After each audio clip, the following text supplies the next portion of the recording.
రుక్మిణి కళ్యాణం అండి ఫ్రెండ్స్.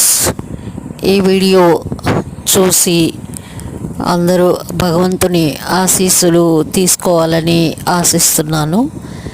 ఇది పిల్లల వివాహాలు త్వరగా అవటానికి, మంచి సంబంధాలు పిల్లలకి రావటానికి ఈ రుక్మిణి కళ్యాణం చేయటం సాంప్రదాయంగా వస్తుంది.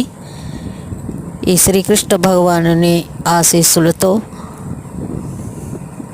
మనకి శుభం కలగాలని ఆశిస్తున్నాము. కృష్ణావతారం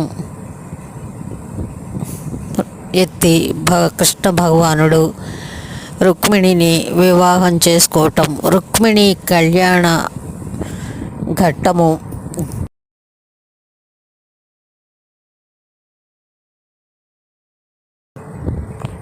రుక్మిణి కళ్యాణ ఘట్టము చదివి, కథ చదువుకొని, అక్షింతలు శిరస్సు మీద ధరించి, కృష్ణ అష్టోత్తరము, లక్ష్మీ అష్టోత్తరము చదువుకొని భగవంతునికి ప్రసాద నివేదన చేసి మనస్ఫూర్తిగా భగవంతుని ఆశీస్సులు తీసుకోవాలి.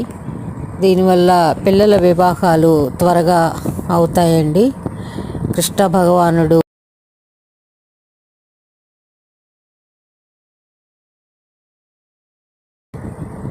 భగవానుడు మనకి జయం కలగాలని ఆశీర్వదిస్తాడు ఫ్రెండ్స్.